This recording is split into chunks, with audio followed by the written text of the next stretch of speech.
क्योंकि आपने पूरे विस्तार से चीजों को रखा है।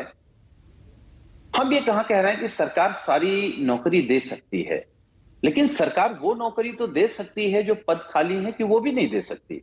हालांकि सरकार से देश का बेरोजगार ये उम्मीद करता है कि सारे पद भरने के बाद भी सरकार कोई रास्ता निकाले कि और पद सृजित हो सके, तो नौजवान, कम से कम जो बेरोजगार नौजवान है, वो नौकरी पा सके, रोजगार पा सके।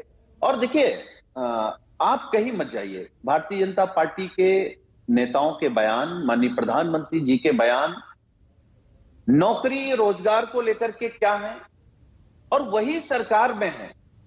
सरकार सदन के पटल पर जवाब क्या देती है, दोनों में बड़ा अंतर है। और इतना बड़ा अंतर देश के नौजवानों को दिख रहा है। ये देश के नौजवानों के साथ धोखा है। ये बता देना कि रेहड़ी वाले, पटरी वाले, भाई उस हिसाब से तो आपने 28 लाख से ज्यादा मुद्रा लोन दे दिया। नहीं 28 लाख नहीं, 35 करोड़। सॉरी 35 करोड़ आपने मुद्रा लोन दे दिया।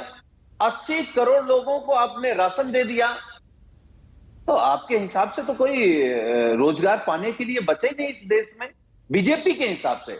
हमारे हिसाब से, आपके हिसाब से, कागज के आंकड़ों से तो बेरोजगारी लगातार बढ़ती जा रही है। तो आप खुद अपने सवाल का जवाब दे रहे हैं क्या? 35 करोड़ लोगों को अगर उनको एक कारोबार, धंधा, अपना बिजनेस शुरू करने के लिए सरकार पैसा देती है, स्वरोजगार के लिए लाभार्थियों की संख्या 59 लाख से अगर ऊपर है, स्ट्रीट वेंडर्स के लिए अलग से एक निधि बनाई गई, तो सरकार तो अवसर ही प्रदान करेगी ना?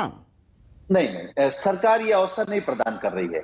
सरकार पुरानी सरकारों की परंपराओं को या पुरानी सरकार की योजनाओं को नाम बदल के कह रहे हैं कि हम दे रहे हैं। अभी कांग्रेस के सम्मानित प्रवक्ता अखिलेश सिंह जी कह रहे थे नाम बदल देने से थोड़ा हो गया।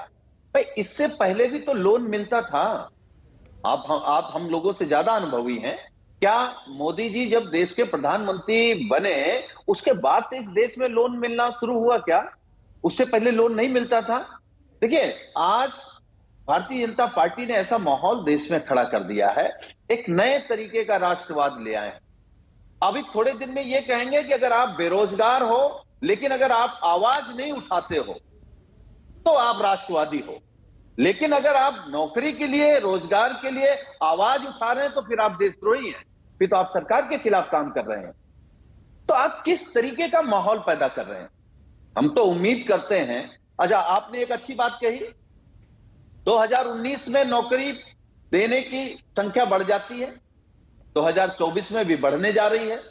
इसका मतलब वो लोग क्या करें, या वो नौजवान, वो साथी, वो लड़के लड़कियां क्या करें जिनकी उम्र चुनाव से पहले खत्म हो रही है? क्या चुनाव के आधार पर रोजगार मिलेगा? चुनाव होगा तो नौकरी मिलेंगी, चुनाव होगा तो रोजगार मिलेंगे। अगर चुनाव नहीं होगा तो कोई उनको पूछने वाला नहीं है। अग्निवीर पर क्यों सदन में बात नहीं हो रही है? आखिर रोजगार पे क्यों नहीं बात हो रही? क्यों, अगर कोई बात करना चाहता तो आप क्यों सस्पेंड कर रहे हैं? कम से कम लोकतांत्रिक प्रक्रिया में लोकसभा, राज्यसभा तो एक ऐसी जगह है जहां खुल के बात हो सकती है। सरकार घिरने को आती है तो सस्पेंड नहीं। ये क्या एक वैलिड पॉइंट उठा रहे हैं सुनील, एक मिनट जी। विजय सरदाना